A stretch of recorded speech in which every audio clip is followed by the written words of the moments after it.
दोस्तों, इंसान सदियों से चांद को लेकर बहुत एक्साइटेड रहा है, क्योंकि जब जब इंसान ने आसमान में उस चमकती हुई चीज को देखा तो उसने हमेशा इंसान को सोच में डाले रखा कि आखिर उस चमकती हुई चीज पर क्या होगा। खैर, ये तो आप जानते ही होंगे कि चांद हमारी अर्थ के सबसे करीब वाला स्पेस ऑब्जेक्ट है, जिसको हम अपनी आम आंख से भी आसमान में देख सकते हैं। चांद हमारी अर्थ का एक नेचुरल सैटेलाइट है जो कि हमारी अर्थ के गिर्द चक्कर काटता है। तो यही वजह रही है कि इंसान हमेशा से चांद के बारे में जानने के लिए पुरजोश रहा है। और सबसे पहला स्पेस मिशन यानी अपोलो 11 भी इंसान ने चांद पर ही किया, जिसमें नील आर्मस्ट्रॉन्ग पहला इंसान बना जिसने चांद की मिट्टी पर कदम रखा। दोस्तों, दरअसल इंसानियत की ये तारीख रही है कि इंसान हर नामुमकिन चीज़ को मुमकिन करने की कोशिश करता आया है, जिनमें से एक नामुमकिन चीज़ ये भी है कि इंसान चांद पर जिंदगी तलाश रहा है। जी हाँ दोस्तों, क्योंकि प्लैनेट मार्स के बाद चांद ही एक ऐसी जगह है जो कि हमें जीने की उम्मीद देती है। एलोन मस्क कहते हैं कि पहले वो मार्स को कॉलोनाइज करेंगे, उसके बाद वो लोगों को चांद पर भी भेजेंगे ताकि इंसान मार्स पर भी रहें और चांद पर भी रहें। तो यही वजह है कि इंसान आज भी चांद को स्टडी कर रहा है और उसको और ज़्यादा जानने के लिए उस पर लगातार मिशंस भेज रहा है। और मुमकिन है कि अगर इंसान जिंदा रहा तो वो अनकरीब चांद पर भी जिंदगी बसा लेगा। खैर, चांद क्या है ये तो आप अच्छी तरह खुद भी जानते होंगे, लेकिन आप ये नहीं जानते होंगे कि चांद आखिर क्यों है, ये आखिर किस लिए बना, कैसे बना, और क्या होता कि अगर हमारे पास चांद ही ना होता। क्या चांद के बगैर अर्थ पर लाइफ होती, और अगर नहीं होती तो फिर क्या होता। तो यही कुछ ऐसे सवाल थे जिन्होंने इंसान को सदियों तक सोच में डाले रखा। और इन्हीं कुछ सवालों का जवाब जानने के लिए इंसान को वक्त में पीछे जाना पड़ा, यानी उस वक्त जब कोई चांद ही नहीं था। तो जब इंसान ने चांद को वक्त में पीछे जाकर देखा तो इंसान को समझ आया कि आखिर ये चांद है क्या। तो जी हाँ दोस्तों, आज का ये वीडियो चांद को स्टडी करके बनाया गया है। इस वीडियो के अंदर हम चांद के बनने से लेकर चांद पर बसने तक की मुकम्मल कहानी को डिटेल से डिस्कस करने वाले हैं। तो हमेशा की तरह ये वीडियो भी काफ़ी ज़्यादा इंटरेस्टिंग होगा, इसीलिए इसको एंड तक देखते रहें। सबसे पहले हम ये जान लेते हैं कि चांद आखिर बना कैसे। तो स्टार्ट करते हैं स्टोरी ऑफ द मून।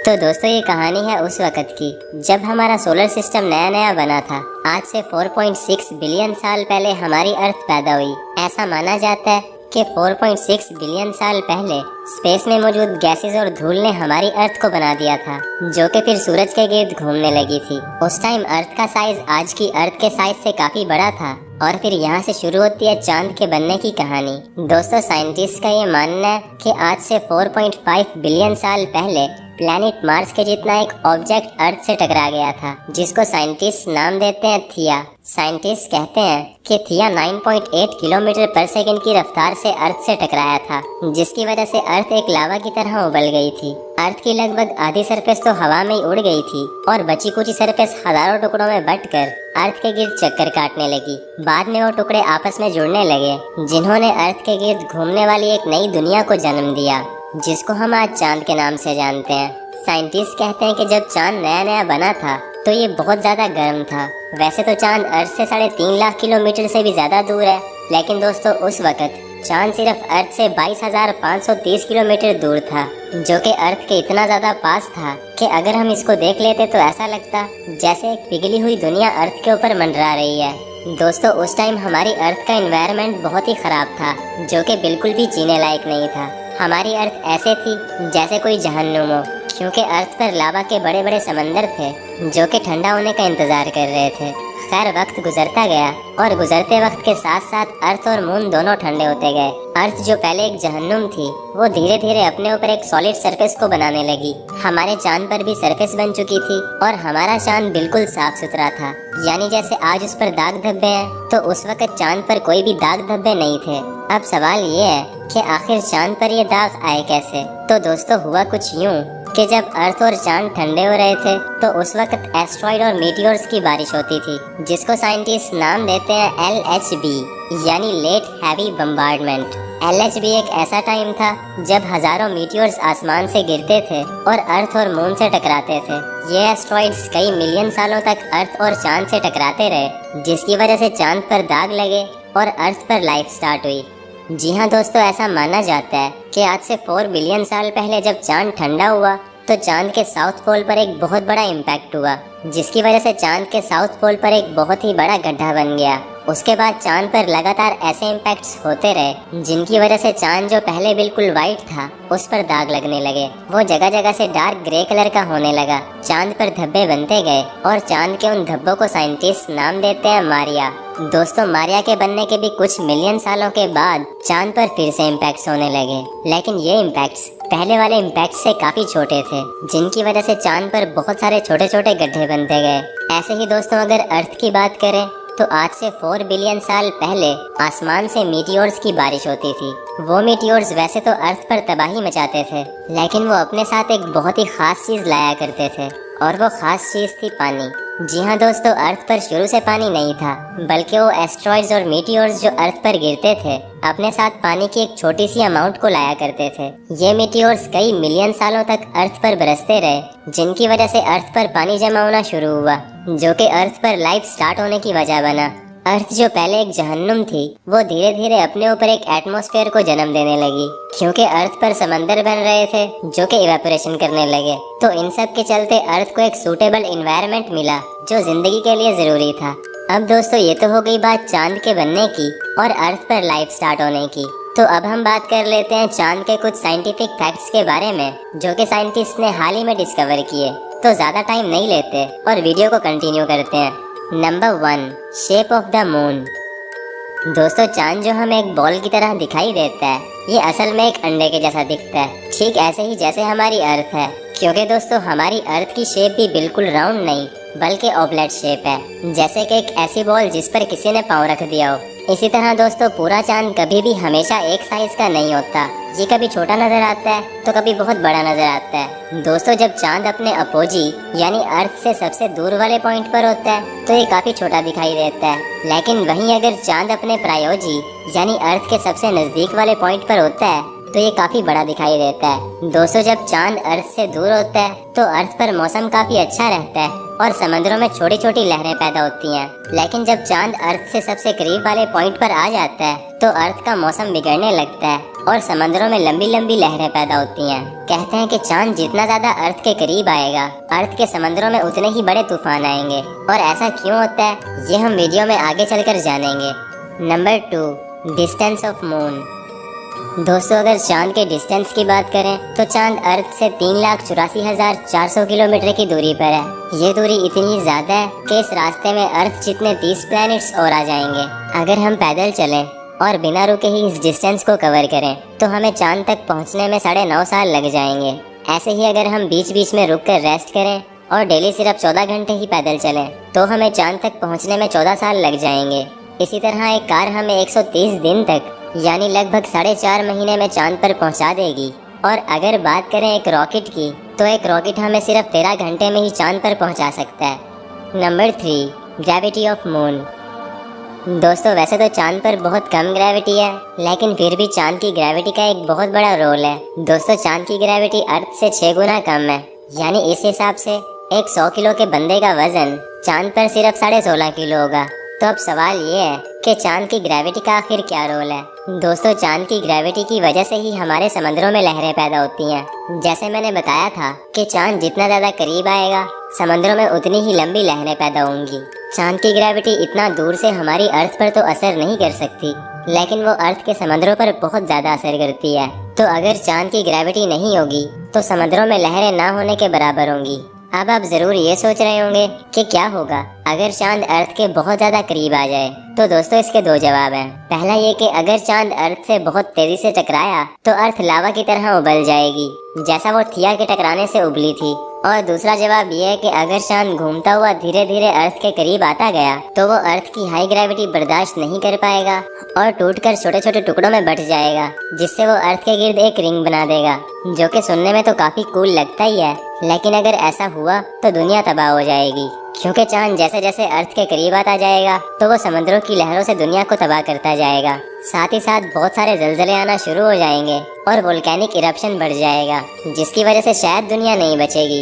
लेकिन दोस्तों, घबराने की कोई बात नहीं, क्योंकि चांद हर साल 1.5 इंच अर्थ से दूर हो जाता है। ये कभी भी अर्थ के करीब नहीं आता। चांद पहले भी अर्थ के बहुत करीब था, लेकिन जैसे जैसे वक्त गुजरता गया चांद सिर्फ अर्थ से दूर होता गया। और दोस्तों जैसे चांद की ग्रेविटी की वजह से अर्थ पर जलजले आ सकते हैं, तो ठीक ऐसे ही चांद पर भी अर्थ की ग्रेविटी की वजह से जलजले आते हैं, जिन्हें मून क्वेक्स कहा जाता है। Number 4, size of the moon. दोस्तों अगर हम चांद का साइज अर्थ से कंपेयर करें तो अर्थ की चौड़ाई चांद से 4 गुना ज्यादा है और अर्थ के अंदर 50 चांद आराम से फिट आ जाएंगे। और इसी तरह अगर हम सन से चांद का साइज कंपेयर करें तो चांद हमारे सन से 400 गुना छोटा है। और मजे की बात यह है कि हमारा सन चांद से 400 गुना ही ज्यादा दूर है, जिसकी वजह से अगर हम आसमान में चांद और सूरज को देखते हैं तो वो दोनों हमें लगभग एक ही साइज के नजर आते हैं। और यही वजह है कि जब सोलर एक्लिप्स यानी सूरज ग्रहण होता है तो चांद सूरज के आगे आकर सूरज को पूरी तरह ढक देता है। Number 5, solar eclipse and lunar eclipse.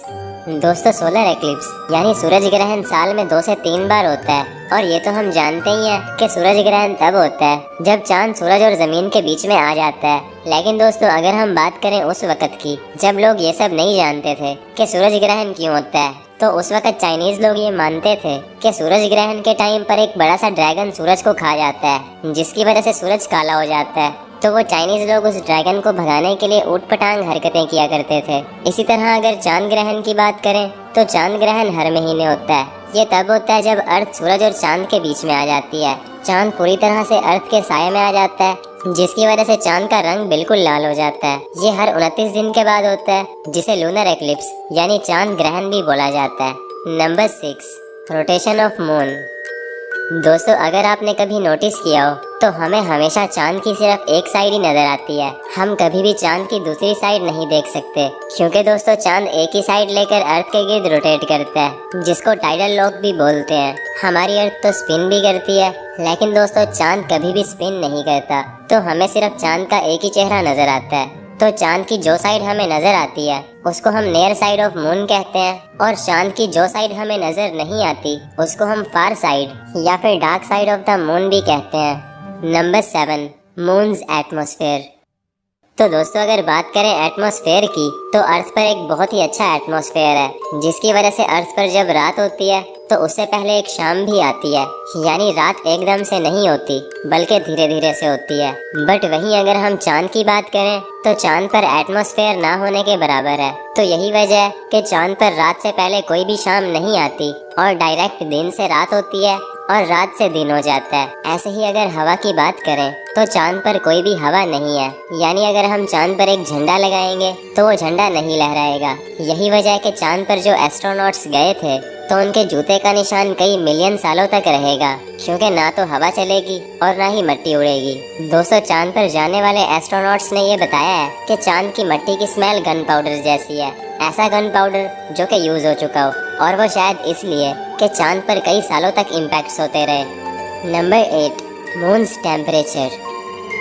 दोस्तों चांद पर दिन का टेम्परेचर 120 डिग्री सेल्सियस होता है, जो कि इतना ज़्यादा गर्म है कि इस टेम्परेचर पर चाय आराम से बन सकती है। और वहीं अगर हम रात की बात करें तो चांद पर रात का टेम्परेचर -130 डिग्री सेल्सियस तक चला जाता है, जो कि इतना ज़्यादा ठंडा है कि ये टेम्परेचर इंसान की हड्डियों तक को फ्रीज कर देगा।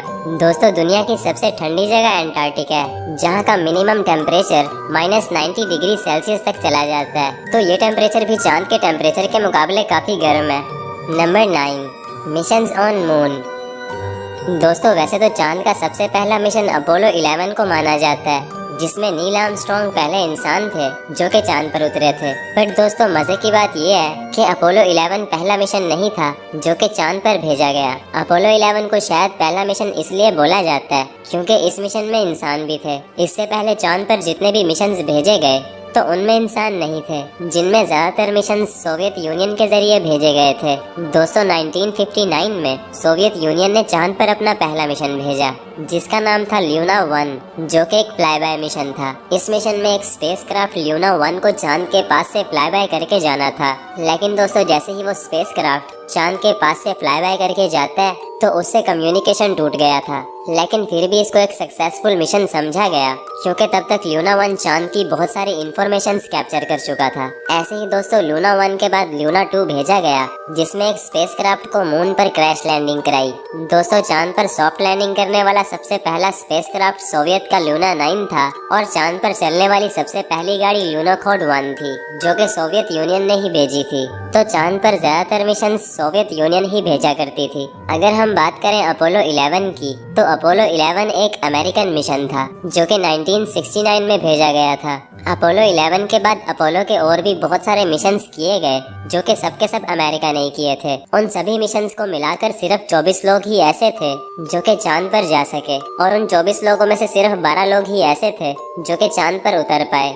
दोस्तों एलन शेफर्ड नाम का ये आदमी अकेला ऐसा इंसान था जिसने चांद पर गोल्फ खेला था। उसकी गोल्फ की बॉल चांद पर गुम हो गई थी, जो कि आज तक नहीं मिली। कहते हैं कि वो बाल आज भी चांद पर ही है। Number 10, life on the moon. दोस्तों चांद पर लाइफ पॉसिबल हो भी पाएगी या नहीं, इसके बारे में साइंटिस्ट अभी भी अनक्लियर हैं। बट एलोन मस्क ये कहते हैं कि पहले वो मार्स को कॉलोनाइज करेंगे, उसके बाद वो इंसानों को चांद पर भी रहने के लिए भेजेंगे।